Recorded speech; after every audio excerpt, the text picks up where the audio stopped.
선진국 대비 너무나 한국의 기준금리가 빨리 올라가고 있죠. 요즘에 대출금리가 너무 빨리 올라요. 그래서 고민이라는 분들이 부쩍 많죠. 특히 뭐 융자가 안 나오거나 담보대출금리나 전세담보대출금리가 올라가면서 이게 굉장히 이자가 부담되고 힘들다 하시는 분들이 늘어납니다.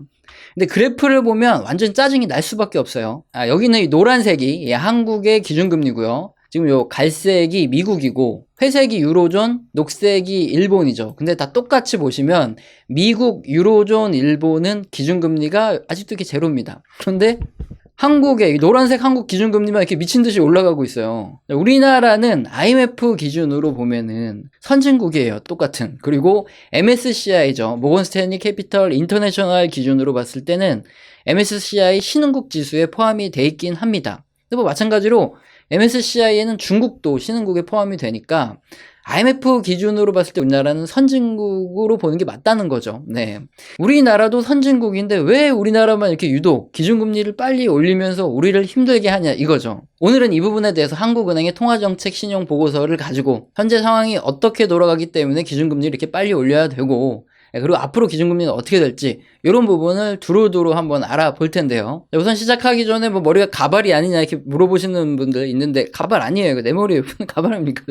제 머리입니다. 네. 우선 주택 가격이 굉장히 급등을 했죠. 그러다 보니까 대출을 안 끼신 분이 거의 없잖아요. 그러다 보니까 이 금리가 이렇게 올라가면 서민들의 부담이 상당히 커질 수밖에 없어요.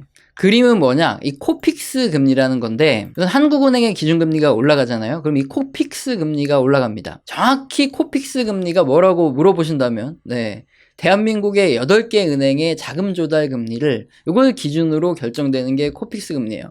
그럼 굉장히 어렵잖아요. 그래서 그냥 쉽게 이렇게 생각하시면 돼요. 은행들이 자금을 빌려올 때, 그러니까 자금을 조달할 때 어떻게 하죠? 시중은행들이. 얘네들은 중앙은행에 가서 돈을 빌려오거나 아니면 우리가 예금을 맡기잖아요. 요거를 통해서 자금을 조달하고 요걸 가지고 대출을 해가지고 요 차익을 남겨 먹으면서 이게 먹고 사는 게 은행의 주 수익원이죠. 예대마진. 이건 뭐 다 아실 거예요. 그러면 당연히 중앙은행의 금리가 올라간다. 그러니까 시중은행이 돈을 빌리는 금리가 올라가면은 자금 조달 금리, 그러니까 코픽스 금리가 올라갈 수밖에 없다.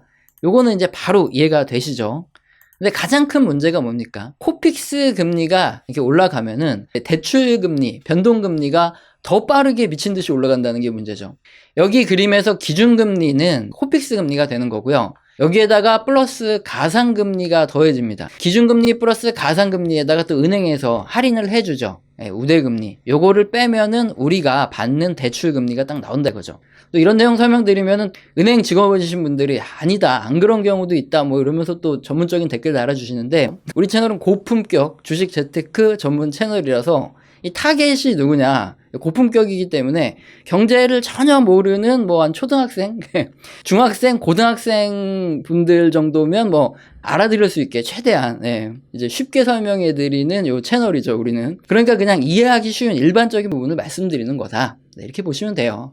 이거보다 좀 더 깊게 알고 싶으신 분들은 저한테 문의하시지 말고 은행 창고로 가셔서 이제 문의하시면 되고요. 어쨌든 이렇게 실실 웃으면서 쪼개면서 중간중간 딴소리 좀 해줘야 집중이 더 잘 되죠. 자, 다시 한번 돌아가 볼게요. 코픽스 금리의 가상금리, 여기다 은행 우대금리를 빼면은 최종적으로 우리가 대출을 해가지고 내는 요 금리가 나오는데 앞에 있는 기준금리라는 거는 코픽스 금리가 올라가는 것만큼 같이 올라가니까 기준금리가 0.25% 올라갈 때 대출금리도 0.25%딱 똑같이 올라가면 얼마나 기분이 좋겠습니까? 근데 그렇지 않죠. 이 가상금리라는 게 따라 올라요. 특히나 요거가 조금 문제인데 아주 쉽게 그냥 설명드리면은 개인 신용 평점, 그러니까 개인 신용 등급 이렇게 보시면 되죠. 신용평가 회사가 이렇게 신용 정보를 가지고 줄을 세워요. 그래서 점수를 매깁니다. 근데 금리가 올라가면은 저희 점수가 떨어지는 건 당연해요. 왜냐면은 뭐 1,000만 원의 대출을 받고 있던 사람이 금리가 1% 올라가면은 연 이자가 10만 원 정도 더 내야 되잖아요. 어쨌든 금액을 좀 작게 했으니까 이러는데 뭐 1억 대출 받고 그러면은 연이자가 100만 원으로 증가하고 어쨌든 금리가 올라가게 되면은 대출을 더 안 받는 똑같은 상황이라도 자연스럽게 신용 위험이 증가하는 거죠. 그러니까 신용 점수가 떨어질 수밖에 없어요. 그래서 기준금리가 뭐 0.25% 오를 때 아니면 0.5% 오를 때 여기 보이는 가상금리가 같이 팍팍 뛰기 때문에 대출금리는 뭐 막 3%, 막 4%, 5% 이런 식으로 미친 듯이 올라가는 거죠. 이제 기본 원리가 어느 정도 이해가 되셨죠? 주담대가 3.3에서 5%로 무지막지하게 오른다. 전세자금 대출까지 막 올라가면서 난리가 났다. 이런 뉴스들이 나오고 있는 건데 DSR 규제까지 해요. 대출을 굉장히 받기 어렵게 DSR을 쪼인다. 이렇게 보시면 되는 거고, 그러다 보니까 나타나는 현상이 뭡니까? 대출이 안 나오면은 매매도 안 되고 전세도 안 나가고 지금 거래 절벽의 부동산 상황이 펼쳐져 있다. 이 말이죠. 자, 그런데 사실 이런 얘기를 하다 보면 항상 끝에는 뭘로 통하죠? 정치의 문제로 꼭 통하는데, 기본적으로 다른 건 몰라도 이 경제 정책을 펼칠 때는요, 우리나라의 경제 실제 상황이 어떻게 돌아가느냐, 이걸 기초로 정책이 결정돼요.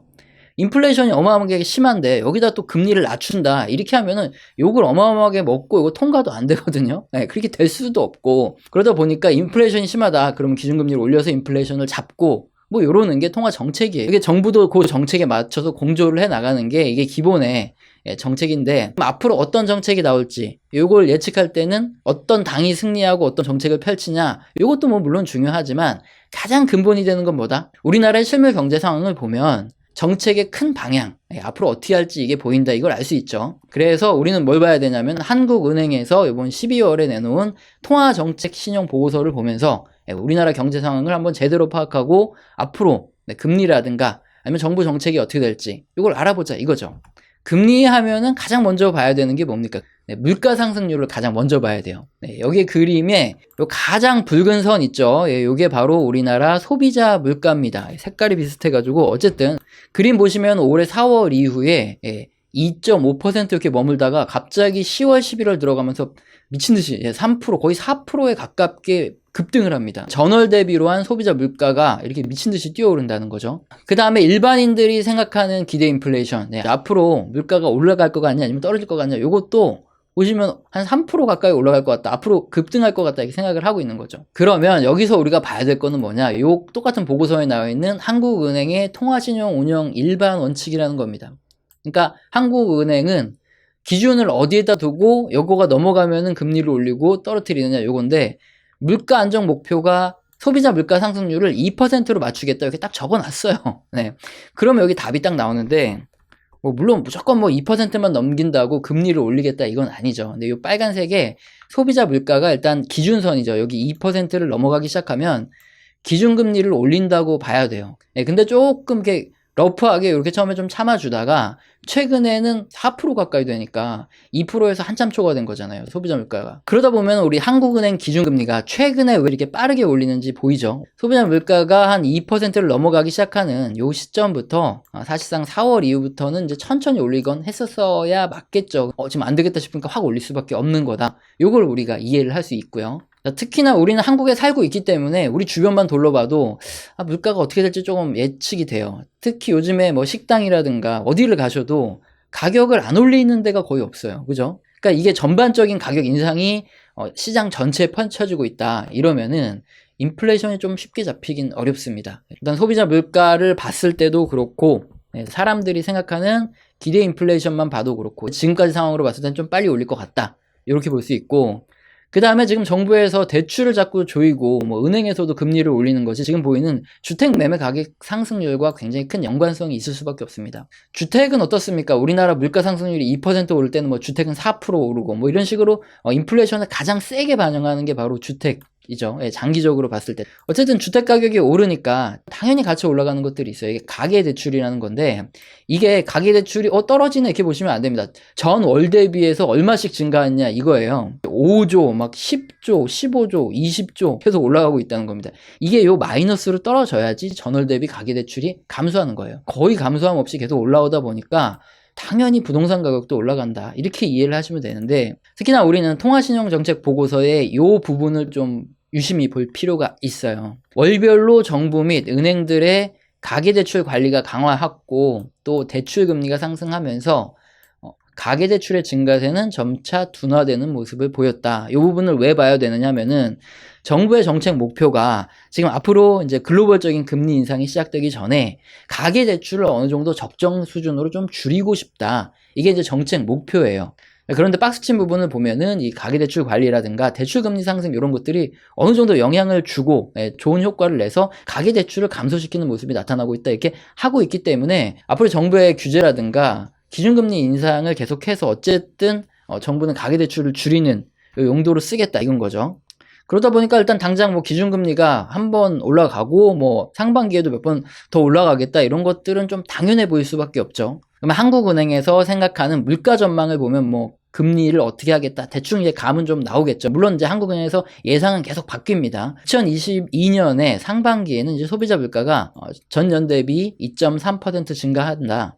자, 그러면 어떻습니까? 하반기에 금리를 이렇게 올렸는데 내년 상반기에도 이 정도 물가 상승률이 나오면은 내년 상반기까지 금리를 좀 올릴 수밖에 없겠다. 이렇게 예측을 할 수 있고 하반기에는 조금 금리를 인상하는 속도를 좀 이렇게 조절하겠구나. 하반기에는 소비자 물가가 1.8로 이렇게 떨어지니까 그렇게 한번 생각을 해볼 수 있어. 그래서 맨 처음 우리 주제죠. 미국, 일본, 유럽 등 이런 선진국 기준금리는 아직 올리지도 않았는데 왜 우리나라 이 한국은행만 한국만 기준금리를 이렇게 미친듯이 올려가지고 다 죽으라는 거냐 대출받는 사람들 왜 이런 일을 하고 있는 거냐에 대한 답은 우리나라 소비자 물가 상승률이 진짜 너무 빠르게 올라가고 있기 때문에 이것을 잡기 위한 목적에다가 글로벌 금리 인상 사이클이 시작되기 전에 가계대출을 어느 정도 좀 줄이고 싶은 게 정책 목표다 보니까 정부의 대출 관련 규제부터 해서 한국은행의 이제 기준금리 인상 이런 것들이 가계대출이 좀 줄어드는 모습이 어느 정도 나타나고 있다 보니까 이게 막 약발이 먹힌다 생각이 드니까 상반기까지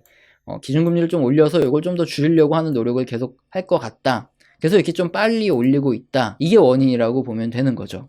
그래서 얘네들이 언제까지 이렇게 금리를 올리면서 우리를 힘들게 하냐 이런 예상도 내년 상반기까지는 그러지 않을까. 어떤 정권이 들어서든 그게 지금 예상으로 보면 될 것 같습니다. 오늘은 여러분이 굉장히 관심을 많이 가지시는 이제 기준금리가 왜 이렇게 빨리 올라가고 그리고 앞으로 어떻게 될지 이런 예측 부분에 대해서 뭐 정치 쏙 빼고 경제 현상만 가지고 설명을 드렸는데 당연히 경제 현상을 기초로 경제 정책이 나오기 때문에 이 방향을 꼭 봐야 된다는 거예요. 정책은 반드시 현상을 따라갑니다. 그래서 이렇게 설명을 드렸고요. 후원 계좌로 후원도 많이 해주시고 한 달 교육도 많이 받으시고 그렇게 하시길 바랍니다. 오늘 영상도 마음에 드셨다면 구독과 좋아요는 꼭 눌러주시고요. 지속적인 시청 부탁드리겠습니다. 감사합니다.